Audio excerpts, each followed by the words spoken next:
Greetings, I'm Dev the developer. And I'm Glitch, ready to categorize the world into neatly nested priorities. Humans are so disorganized. Honestly, I don't know how you get anything done without a global deployment queue. Today we're talking about styling lists. We've used basic lists before, but today we're going to learn how to customize markers, change their position, and even create entirely new layouts for our list items.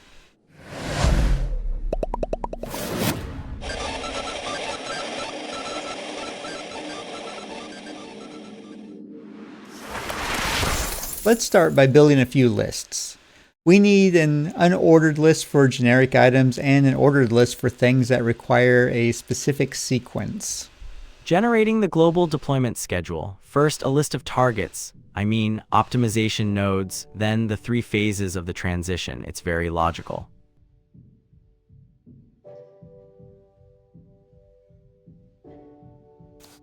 Assume total control?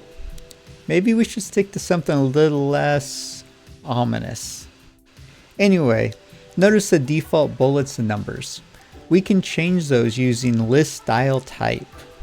I find circles too soft. Let's use squares for the nodes. And for the phases, we should use Roman numerals. It adds a sense of historical inevitability.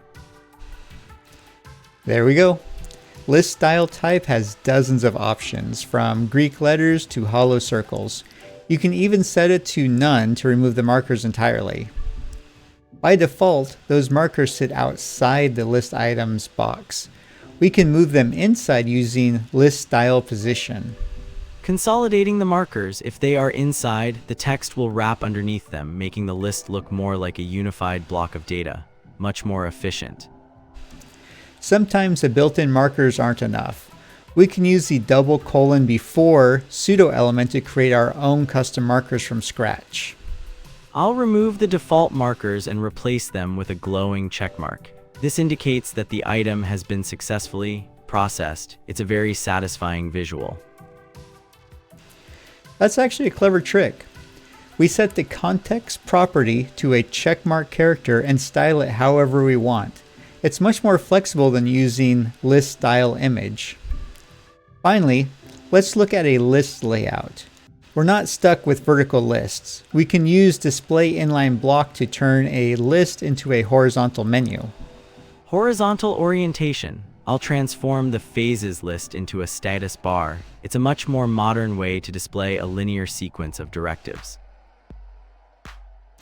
By removing the markers and setting the items to inline block, we've completely changed the structure. This is how most navigation bars on the web are built. Lists are incredibly versatile. Whether you're building a simple bulleted list or a complex navigation menu, CSS gives you the power to control every detail. A place for everything and everything in its place. Now go categorize your data before I have to do it for you. I have several billion slots still available in the master registry. Try creating some custom markers and horizontal layouts of your own. Don't just watch it. Do it.